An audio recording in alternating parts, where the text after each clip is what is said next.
A good way to shake up a subject that's become stale or that we've become stuck in so we can't seem to see anything new is to simply invert it and turn everything we think we know on its head.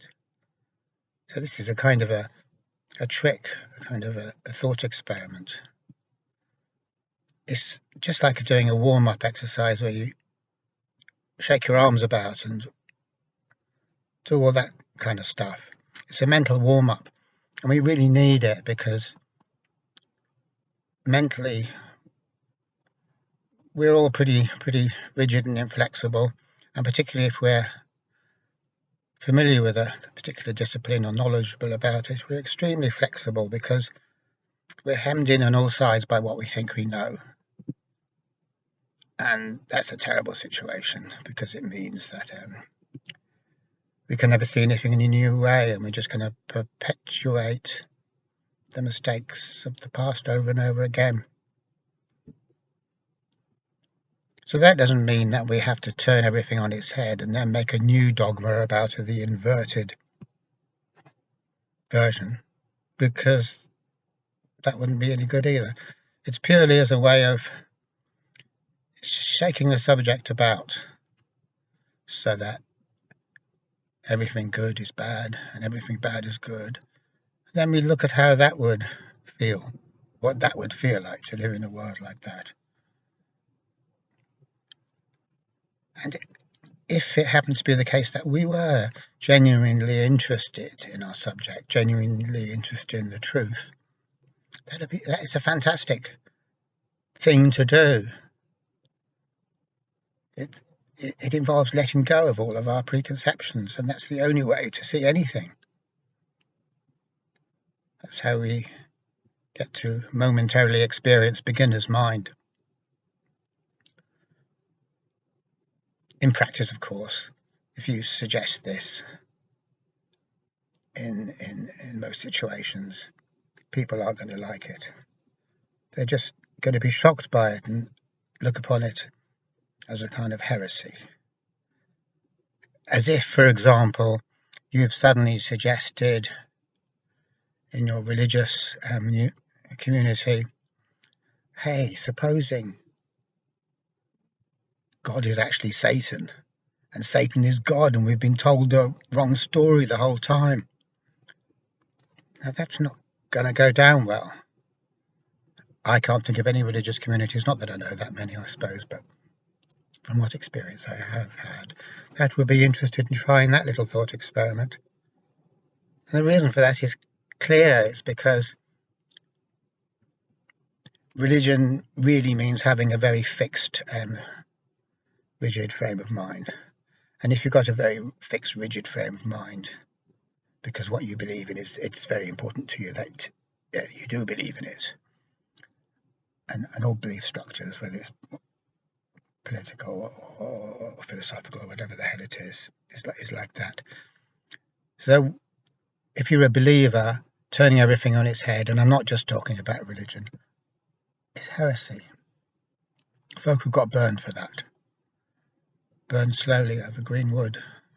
I think that's one way that the Christians used to do it anyway, and you've got to hand them, they try very hard when it comes to punishing heretics. They've certainly excelled themselves in terms of coming up with ingenious, diabolically ingenious tortures. That's the Catholic Church did that. But anyway, I'm not trying to go down that road. What I'm really talking about is healthcare professions as relating to mental health. So that's my proper domain, really. There's no point shooting off everywhere else. So supposing in this mental health world of ours, we're seeing everything absolutely upside down. We couldn't have got it more wrong if we tried. We really couldn't. We've got it as the opposite of what it actually is. We're seeing black as white and white as black. We are seeing, well, what we call mental health. Maybe in this case, that's bad mental health. It's an affliction, a source of misery, and what we see as being poor mental health, well, maybe that's a breakthrough. That could be an example of how we could try shaking it up and think about it like that. In which case, and if that was the case, what fools that would make us all, because we're trying to perpetuate a state of mental ill health, and we're fighting off mental health as hard as we can. So just supposing, just for the sake of the mental experiment, the thought experiment, that was the case. Boy, wouldn't that show us up? Not that this is likely to be accepted by many health professionals, mental health professionals, I don't suppose, because it is a big shake-up. And I'm not trying to promote a new dogma where you just turn everything on its head, as I've said, because that's just another dogma. So dogmas are the curse of Satan, really, because they're mental rigidity in the face of a universe which isn't at all rigid, but we are. And there begins a whole list of problems and difficulties, and a whole story of having a bad time trying to stay rigid, as if rigid is the most important thing in the whole universe, in a world that is completely non-rigid, in a world that is completely fluid, or a world which is flux. And of course that's exactly the Buddhist formulation of it, that we seek permanency and fixedness in a universe where those things don't actually exist and couldn't exist, or at least only in a very provisional, temporary kind of way. So we can have permanency, the illusion of permanency, but it won't last that long. But we can believe in it, but it won't last that long. It can't go on forever. So actually it's not permanency at all. It's just a trick. And that's kind of like what David Bohm says when he talks about matter, material structures that seem to be stable. You could say, okay, here's a proton, that's pretty damn stable, or here's a neutron, or check out the stability of this electron. Because I do believe a proton is I wouldn't know the exact figures for what its half-life is, but I do believe a proton is pretty damn stable. It can last many thousands of millions of years. But it isn't absolutely stable. If it were, then it would be a thing. But there are no things. It's just relatively stable, which means it's actually not stable, but there is the illusion of stability. So what David Bohm says is that they're kind of like eddies. So you've got a bit of water, maybe it's a shoreline near the sea, and the tide's coming in or the tide's going out, and there's little eddies forming. And these eddies seem to be stable because you can look at an eddy, you can see it, and you can look at it in 5 minutes, it's still there, going round and round and round. So that's the illusion of stability. It isn't stable really because it isn't a thing, but it is a temporary manifestation of something that appears to be stable, even though actually there's nothing stable in it. It's just water going around and around in the same spot, going around and around in circles for a while. But that's only a trick. That doesn't mean reality is some kind of fixture. It's just that reality, even though it is fluid, like the sea is fluid, it can manifest vortices, which have the appearance of being stable. So to come back again, it's not, just to expand a little bit or take it a little bit further, this idea of that we've got mental health inverted and we're seeing it upside down. That isn't that. Even in physical health, where you think there couldn't be any argument in physical health, the argument has been put forward that major illness can be a manifestation of health. And there's a professor of nursing, Margaret Newman, who says that. I don't know how influential she was. But she based this way of looking at things on her experience of nursing people who were very, very ill and possibly terminally ill, but definitely dangerously ill with major diseases. And what she said is that the idea came into her head, well, maybe there is a health-giving side to this major illness, in that a surprising amount of her patients would say to her afterwards, if they survived, needless to say they wouldn't say it if they didn't, but if they did survive, they'd say, well, I'm glad that happened because I wouldn't have had the wherewithal to change my life without that big thing happening. So if a really big thing happens, we have to change, which is what Jung says. Jung says we only change when our back is well and truly against the wall and we have no other options. If we have other options, we'll use them. And that's interesting because it seems to be the case that our approach in mental health is to provide those options of staying the same, i.e. not radically changing, as if radical change were a bad thing. Not that we believe it, we don't actually know that there is such a thing as radical change. We just think it's things going wrong, which is an example of what you could call equilibrium thinking. Equilibrium thinking, which is, you could just call it thinking as well, because all thinking is equilibrium thinking, is whatever your basis is, whatever your standpoint is, any deviation from it is an error or an accident or a malfunction that has to be corrected. So that's equilibrium thinking. Equilibrium thinking unconsciously rests on the premise that there is a permanent state of well-being that we can adhere to if only we can find it. So that there is this position or way of being that is defined and fixed, and that when we get there we can defend it against any fluctuations in the environment that will try to push us out of that little comfortable nest, because that's what we're doing. We want a nest for ourselves.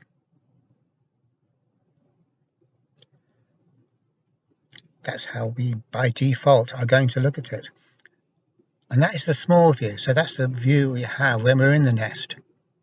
If I'm in the nest, if I'm in my nest, that's how I will look at the world. I can't help it. That's my nest-based cognitive framework. If I could look at it bigger, what I would see is that the nest feels comfortable, even though I can get awfully fed up with it, and it's probably clogged with excrement at this stage, possibly. Just occurred to me that it might be. Or parasites, probably, fleas and ticks and mites and God knows what. And that probably is the case, of course. If I've been sitting on the same nest for 60 years, you can be sure it's swarming with parasites, absolutely riddled with them, so I'm going to be not that comfortable at the same time. But I can never throw myself out of the nest. That can't happen. It's just too frightening because my whole way of life is based upon me being in the nest, and I can't even begin to conceive about what it would feel like to be out of that nest. Even if intellectually I can speculate that maybe it might be good on a deep down security seeking level, I'm not going to do that. So maybe the mother bird will throw me out. Or maybe life itself will throw me out. A big wind will just throw the nest out of the trees and separate me from it. So what Margaret Newman is saying, that we do get stuck to our habitual way of living, the patterns that we fall into and then can't break with. And it takes something bigger than us to get us out of it. And then afterwards we can look back with the benefit of hindsight and the benefit of a broader way of looking at things and think, I'm living more truly now, or I'm in a bigger world now. I've got more freedom now than I did on the nest when I was kind of kept prisoner there by my own fear and lack of trust in anything else other than the smelly old parasite-ridden nest. So Margaret Newman is saying major illness of whatever sort can do that. Very often it can kill us as well. But the alternative of just playing it safe the whole time kills us also. It kills us on the inside. It destroys the inner life. We fall asleep. Inevitably, we fall asleep. So playing it safe, existing in safe mode, isn't an option. If we don't risk, nothing will happen. We'll actually lose what we did have. And the more we risk, the more we are. And the less we risk, the less we are. And all of our mental health procedures and methods are risk avoidance, inevitably so. Now, you could turn around and say, yes, that's all very well, but when you take a risk, that can be risky. You could say that. And it would be true, of course, but that's the nature of risk. It is risky. But the other point that we have to make here, that I already did make here, is that there is no option. Because the suffering of not taking a risk is hugely more than the suffering of taking it. Even when something bad happens to us, the suffering that is involved in that bad thing happening, whatever it is still less than the awful suffering of being stuck on the smelly old parasite-ridden nest because we can't find the courage to jump out of it. So that's one way of looking at how what we call mental ill health can actually be a force that's bigger than us, that is pushing us out of our comfortable pattern of how we see the world and how we behave in the world, how we think about the world. Now, if we could go ahead and jump all by ourselves, that'd be fine, but as Jung says, with however many years, I don't know, 80 years of clinical experience talking to people, he says we don't change unless we have to. So in other words, despite all this marvelous kind of self-empowering rhetoric that we have about you can do this to change your life. Yeah, I want to change my life. What can I do?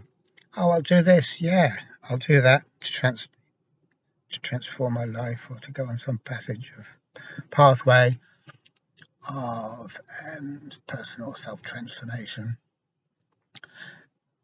Now, the first thing to say about that, if we're looking at this in the reversed way, which we are just as a kind of a thought experiment, is that, no, I don't want to change. I'm afraid to change. My core reality is that I absolutely do not want to change. I'm scared of freedom, as has often been said. I don't want to change at all, but I can't bear to see that truth, so I pretend that I do want to change. So that's it. I talk the talk, but I ain't ever going to walk the walk. So the first point is I do not want to change. And the second point is there is no method whatsoever that will allow me to change. Absolutely no method that will ever allow me to change. Because methods are all about avoiding risk. It's like setting goals. The whole point of setting a goal is to avoid the risk of not achieving the goal. Risk avoidance, goal setting, it's the same thing. Methods, tried and trusted way of getting to where you want to go, to getting the goal. Risk avoidance, same thing. It's holding on, security seeking. So the first thing is that we don't want to change, and the second thing is that all the kind of formulae and protocols that we are bombarded with don't work anyway, and they couldn't work. It's just bullshit. As if there wasn't enough bullshit in the world already. And there isn't, because there's never enough bullshit in the world. All we know is lying, as Ouspensky says. That's all we know. And in the world of mental health, that's as true as anywhere else. So what this thought experiment does is allows us to look at mental health in a different way. So what we're actually saying here is that no one wants mental health, which means letting go of the comforting habits that we're in, jumping out of the nest. No one wants that. And even if we did want it, there's no way to do it. So we're not ever going to embark on this journey. No matter how many counsellors and therapists we see, that's all just bullshit, because it's not under our control. So that when growth does come, it happens despite us, not because of us. So this is a different way of looking at mental health. But something comes along and pushes us, and life being what it is, eventually it will push us unless we hold on really, really, really tight. But even then, we might just postpone the period of living in the nest for another 30 years, 20 years, or until we die even, but at a very great cost. But